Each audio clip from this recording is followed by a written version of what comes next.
Muchas gracias, Humberto. Un saludo a todos los colegas que nos acompañan. Y como mencionaba el doctor Bertaza, vamos a conversar respecto de las modificaciones que se introducen en la liquidación del impuesto a las ganancias como consecuencia del dictado del decreto 473 y la resolución general reglamentaria. A tal efecto, vamos a tener en cuenta los temas que vamos a conversar, que son los antecedentes previos a la publicación del decreto, ¿sí? El análisis de lo que es la deducción especial incrementada adicional y cómo se trató la primera cuota del SAC del año 2023, conforme a la exención que prevé la ley del impuesto a las ganancias, y luego sí nos vamos a adentrar en lo que es propiamente el decreto 473 y la resolución 5417 de la AFIP, que brindan determinadas pautas para tener en consideración a la hora de retener el impuesto a las ganancias respecto de lo que es la segunda cuota del aguinaldo 2023, el nuevo paradigma de lo que es la deducción especial incrementada respecto a lo que se venía haciendo hasta el momento y la nueva escala progresiva que definió el organismo fiscal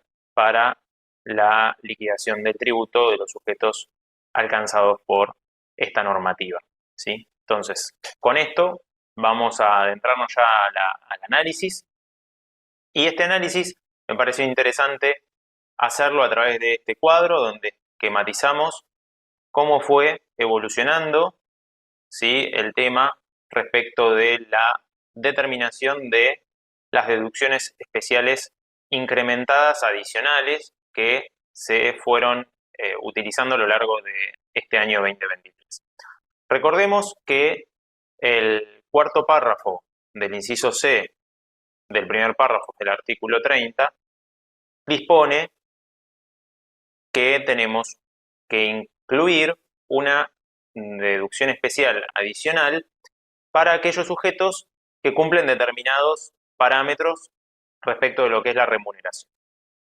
Esa primera cantidad de sujetos, este grupo que di a llamar 1, tenía la posibilidad de quedar excluidos de sufrir retenciones y por ende del tributo gracias a esta deducción especial incrementada adicional, ya que lo que buscaba esta deducción incrementada adicional es que la ganancia neta sujeta a impuesto se transforme en cero.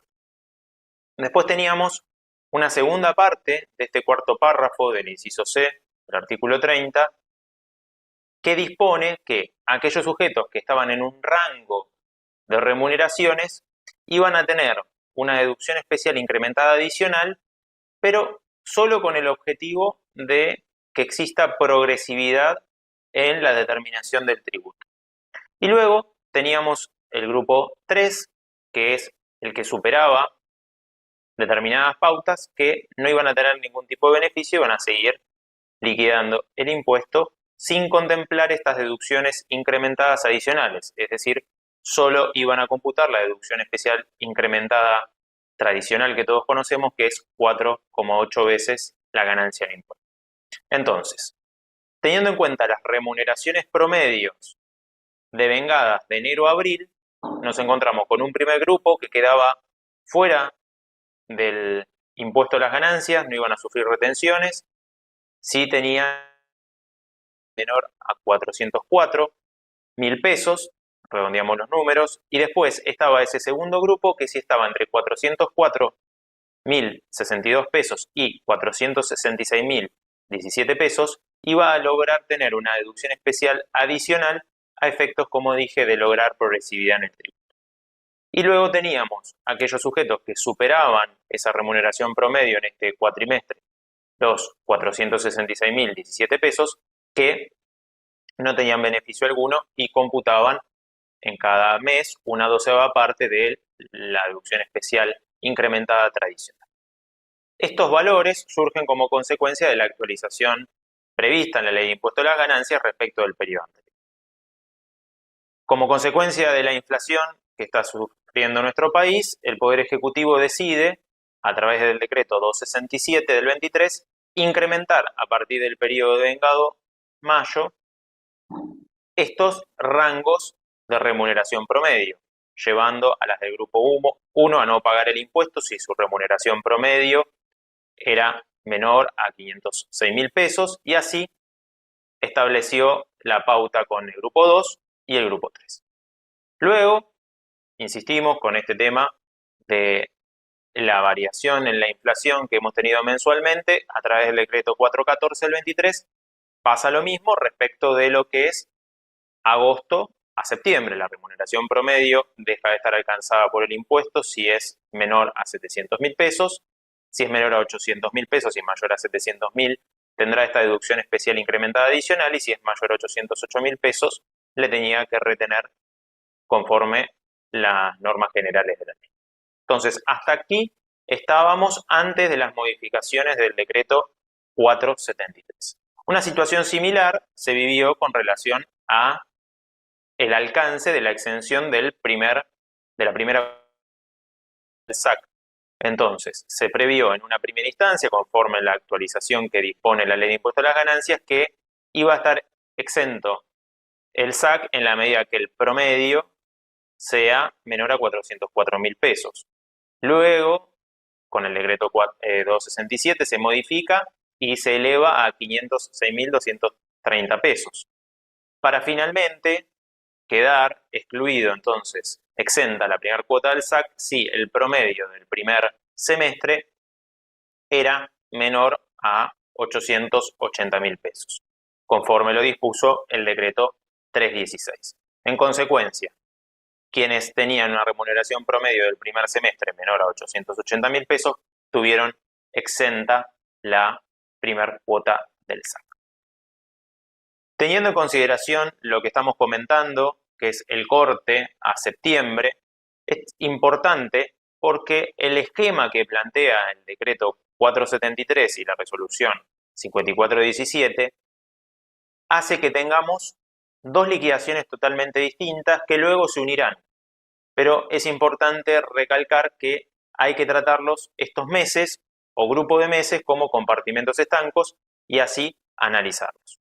Bueno, ¿qué dispone el decreto 473 y la norma reglamentaria en materia de la segunda cuota del SAC? Bueno, como primer punto, se prevé que la segunda cuota del SAC estará alcanzada por el impuesto en la medida que el haber bruto o remuneración promedio del contribuyente no supere la suma equivalente a 15 salarios mínimos vitales y móviles. Entonces acá ya cambia la forma de medir la remuneración, no se fijó de manera monetaria por parte del Poder Ejecutivo, sino se dispuso en unidades de salario mínimo vital y móvil. Entonces son 15 salarios mínimos vital y móvil. ¿Cuál es el valor del salario mínimo vital y móvil que vamos a tener que considerar? El que esté vigente al 1 de octubre del 2023. Ahora bien, ¿qué promedio tengo que analizar? Porque si tenemos en consideración el decreto reglamentario de la Ley de Ganancia y las resoluciones generales de AFIP, la 4003 y sus modificatorias, plantea que el SAC hay que analizarlo respecto de la exención con la remuneración promedio de todo el año. Bueno, se dispuso a través del decreto 473 que a efectos de la exención de la segunda cuota del SAC se deberá considerar el promedio del segundo semestre calendario de la remuneración o del bruto. Entonces, para saber si tengo exento el SAC, en el promedio del segundo semestre calendario no tengo que superar los 15 salarios mínimos vitales.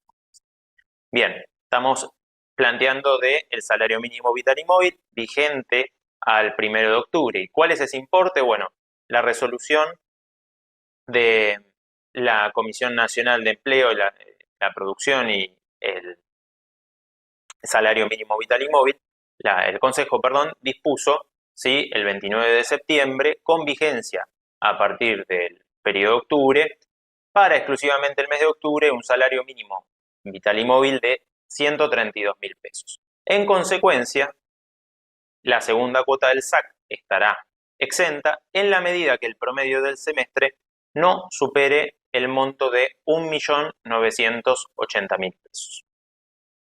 Ahora bien, ¿qué situación se nos planteó en las liquidaciones que se realizaron con posterioridad al primer SAC.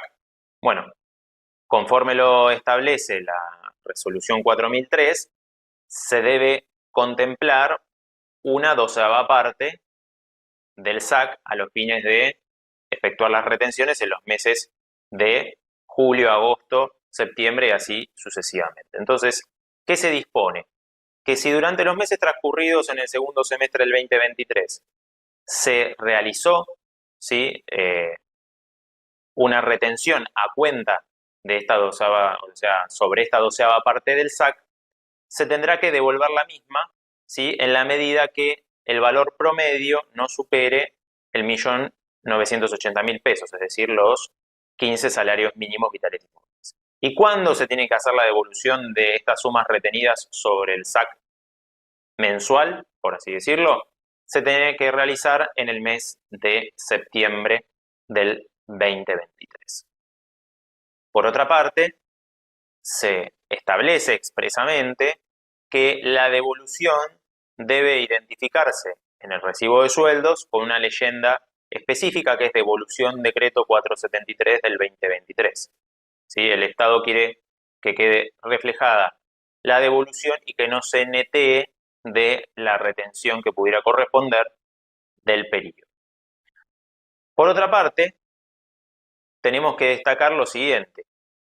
Cuando se publica el decreto y la resolución que estamos analizando, el salario mínimo vital y móvil que estaba vigente era de 118.000 pesos mensuales, ya que, como dijimos, se reunió el Consejo del Salario y recién el 29 de septiembre del 2023 se publicó en el Boletín Oficial la resolución que llevó a 132.000 pesos el salario que estaba vigente mínimo vital y móvil a partir del 1 de octubre.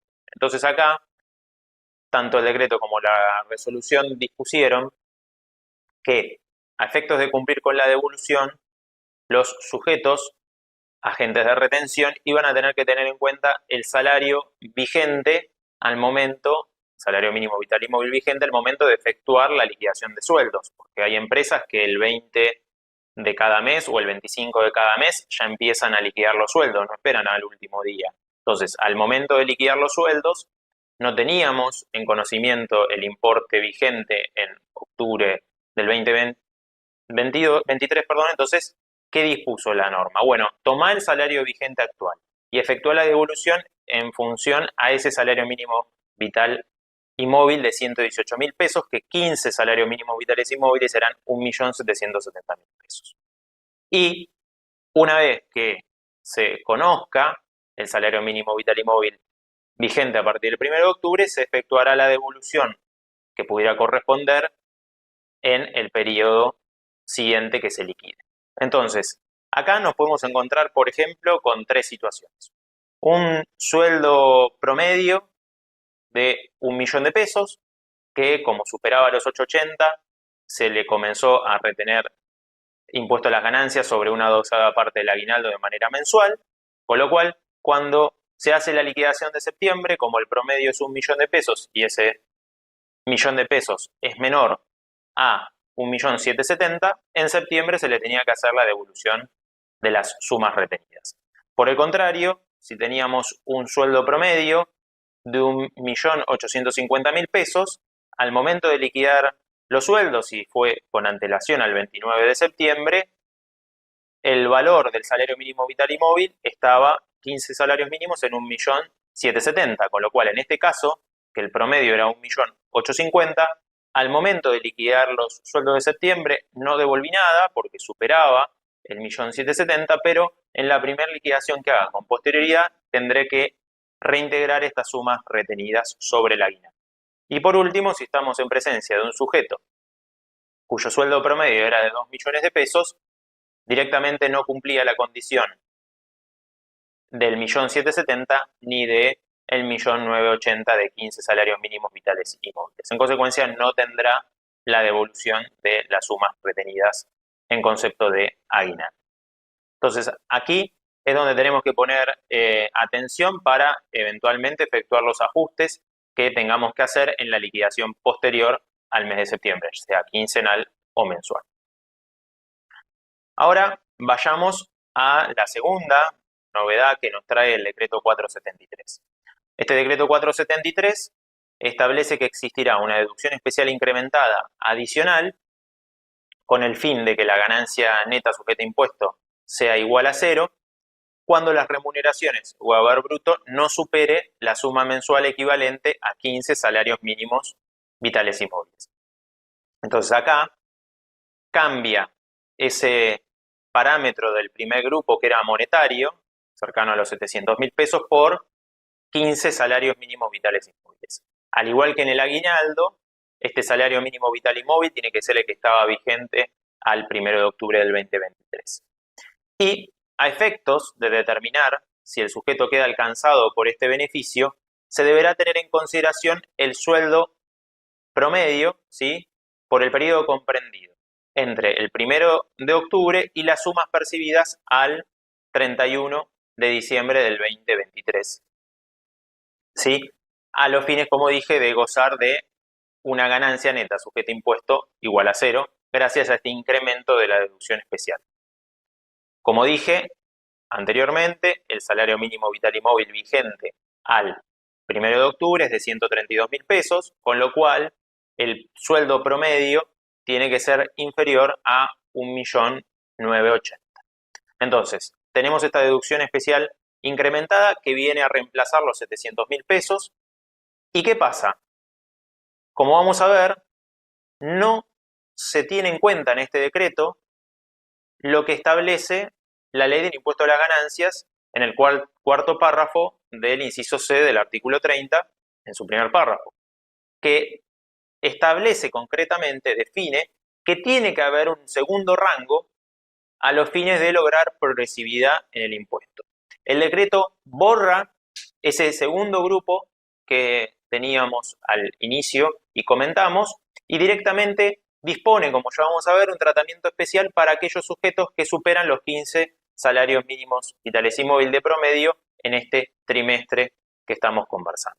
Sumas de vengada a partir de octubre y percibidas hasta el 31 de diciembre del 2023. Entonces, como dije, y como tenemos acá en pantalla, se elimina, el decreto directamente no lo trata, no lo menciona, hace caso omiso a lo previsto en la ley de impuesto a las ganancias, se aparta del mandato legal y nada dice de la deducción intermedia. ¿Y quién lo termina reforzando?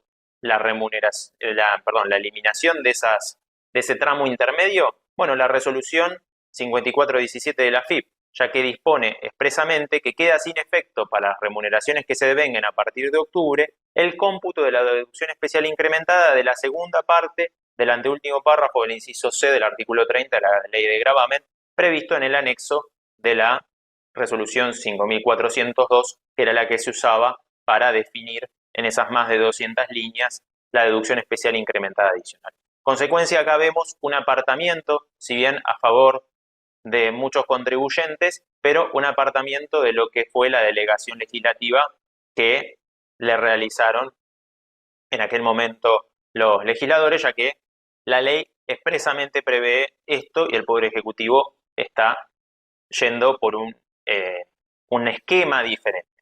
Esto, como dijo el doctor Marcelo Corti, va a ser refrendado eventualmente por una ley si es aprobada la ley de presupuesto nacional, ya que tiene que esta modificación del decreto verse refrendada por una ley de nuestro Congreso Nacional. Como dije, se borra ese esquema de ese segundo grupo con una deducción especial incrementada adicional, pero el decreto dispone una delegación al fisco a los efectos de que se establezca una nueva escala del impuesto, de lo previsto en el primer párrafo del artículo 94 de la Ley de Ganancias, a los fines de lograr progresividad, ¿sí?, en la determinación del tributo y que no se pierda los incrementos de política salarial como consecuencia del impuesto a las ganancias. Entonces, a través del decreto 473, el Poder Ejecutivo encomienda a la AFIP crear una nueva escala del artículo 94 exclusivamente para los sujetos del inciso A, B y C del artículo 82, que en definitiva es a los sujetos que alcanzan todas estas normas que estamos comentando en el día de hoy, empleados públicos, empleados en relación de dependencia y jubilados,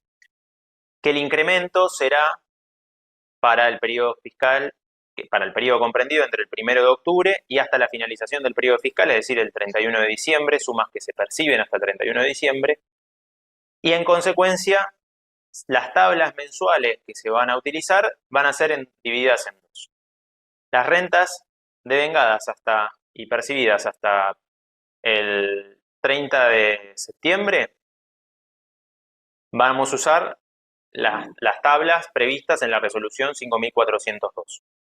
Y a partir del 1 de octubre y, insisto, con el concepto percibido hasta el 31 de diciembre, que también esto ha comentado Marcelo Corti, cómo es las inconsistencias o dudas que se generan, se tendrá que usar la escala que se publique en la página web de la AFIP.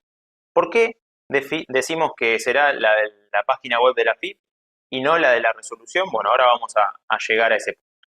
Si nosotros vamos a la resolución 5417, en el anexo se definió una escala mensual a considerar. Pero dejé acá marcado en rojo lo que expresa el organismo fiscal al momento de establecer esta escala. Dice que se consigna la tabla mensual de la escala del artículo 94 de la ley de gravamen, aplicable a los sujetos que mencionamos, en la cual se considera el monto actual equivalente a 15 salarios mínimos vitales y móviles mensuales. Como vemos, la publicación del boletín oficial de esta resolución 5417 fue el 16 de septiembre.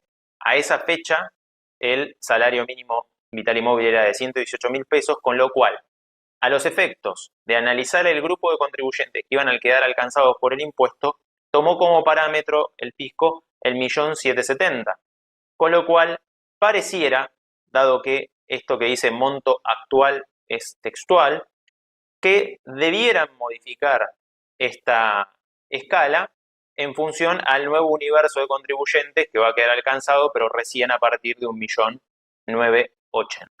En consecuencia, tendremos que ver si en los próximos días se publica la misma escala en la página web de AFIP que surge del anexo de la RG 5417 o no, y vemos una modificación atento a esto que estamos comentando y la pauta de monto actual que usó la AFIP para crear la escala.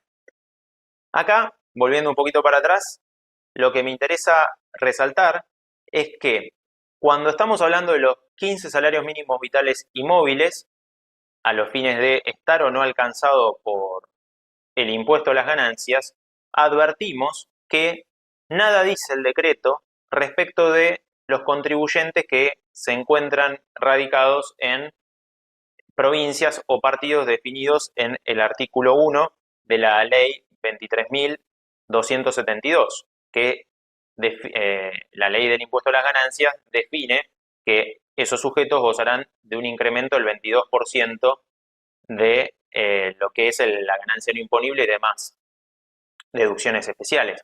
Bueno, acá el decreto no dice nada, con lo cual 15 salarios mínimos vitales y móviles es para el total de los contribuyentes del país sin tener en cuenta este incremento del 22%.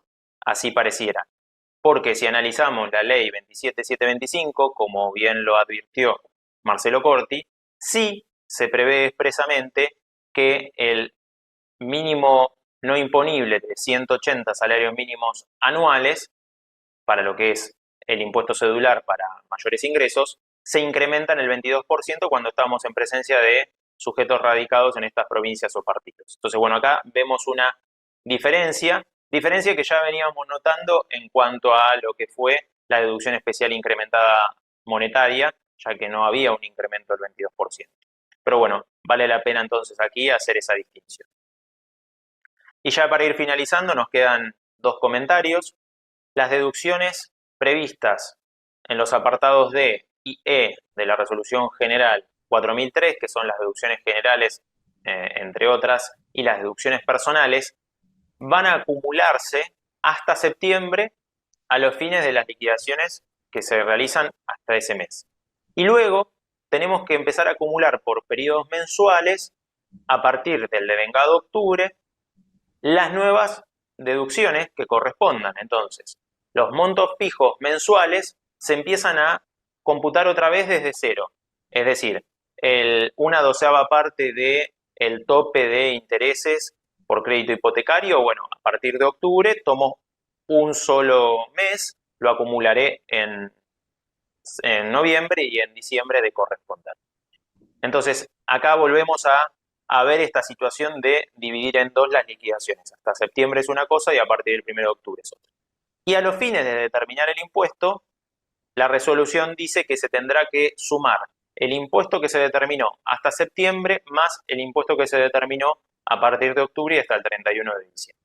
Consecuencia acá, pareciera que implícitamente estamos creando un impuesto cedular a los empleados en relación de dependencia, porque tienen una escala especial y dice que tenemos que sumar este impuesto de septiembre y el de octubre a diciembre para cerrar el año. Ahora, las dudas que se suscitan es respecto de aquellos sujetos que tienen otros ingresos de cuarta categoría.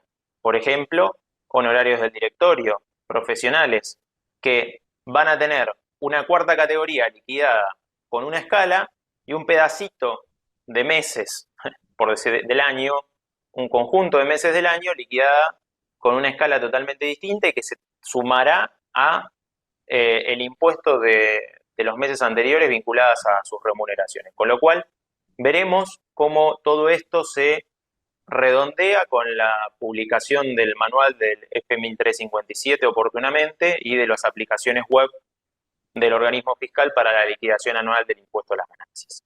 Esto es todo entonces hasta hoy, espero que les haya resultado de utilidad y quedamos abiertos a las preguntas. Muchas gracias.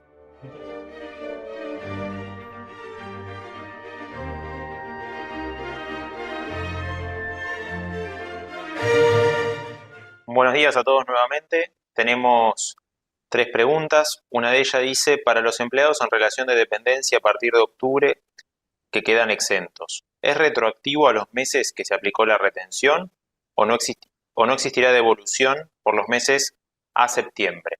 Bueno, acá lo que hay que tener en cuenta es que cada tramo de las modificaciones surge efecto por esos periodos, con lo cual a partir de octubre quedarán exentos si no superan el 1.980.000, pero de octubre a diciembre, y teniendo en cuenta el promedio de estos periodos y no afecta, por lo tanto, a los periodos anteriores. En consecuencia, no va a haber devoluciones de periodos anteriores por el solo hecho de que en los meses anteriores la remuneración promedio era menor a 1.980.000. Después, otra pregunta dice, sueldo bruto de octubre a diciembre inferior a 1.980.000 pesos. ¿Cuál es el tratamiento que tiene el sueldo de diciembre si se cobra el 4 de enero o si se cobra el 29 de diciembre? Bueno, con relación a esto, lo que tenemos que certezas es que si se cobra el 29 de diciembre, va a quedar no grabado por ser inferior a la suma de 1.980.000. Tengamos en cuenta que la norma dispone que son remuneraciones que se devengan a partir del 1 de octubre del 2023 y que se cobren hasta el 31 de diciembre. Entonces, diciembre cobrado en diciembre queda exento. Si se cobrara en enero del año 2024, sería razonable interpretar que debiera aplicarse el nuevo impuesto cedular a los mayores ingresos, porque estamos en una renta percibida en el ejercicio fiscal 2024 y para ese ejercicio fiscal hay un nuevo esquema y ese nuevo esquema dispone que no quedará alcanzado por el impuesto en la medida que no se superen los 180 salarios mínimos vitales y móviles vigentes al 1 de julio en todo el año el calendario. Con lo cual, para evitar contingencias, y en el caso concreto de los directores, conviene hacerlo,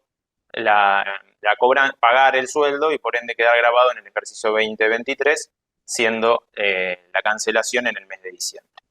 Y el otro punto, la otra pregunta que tenemos es, ¿cuáles son las escalas que deben utilizarse cuando estamos frente a desvinculaciones durante el último trimestre del año? Bueno, acá tenemos que analizar lo que también adelantó Marcelo Corte en su exposición, de lo que sería razonable interpretar, ya que tenemos que esperar siempre que evolucione un poco las normas cuando son nuevas y ver si el fisco hace algunas aclaraciones. Concretamente nos referimos a la primera etapa de sueldos, por llamar de alguna manera, que son los sueldos hasta el 30 de septiembre, sería razonable interpretar que tenemos que aplicar la escala vigente conforme el anexo 2 de la resolución 5402 al mes de diciembre.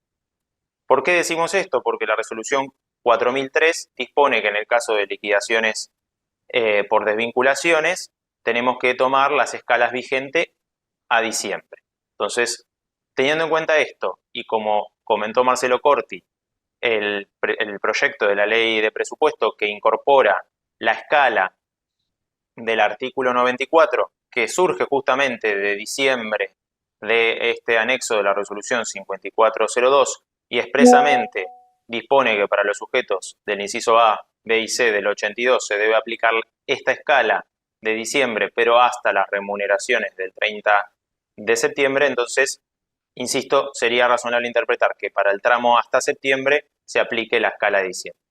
Ahora bien, por cómo quedó redactada la resolución 5417, pareciera que la escala publicada en la web de AFIP actualizada recientemente es mensual, con lo cual no publica una escala acumulada. Entonces ahí surge la inquietud de si tenemos que tomar la escala de diciembre y la tenemos que acumular nosotros o solo tenemos que tomar la escala vigente para el mes de octubre y de noviembre, por ejemplo, si se produce la desvinculación al 30 de noviembre y se abonan las remuneraciones a esa fecha.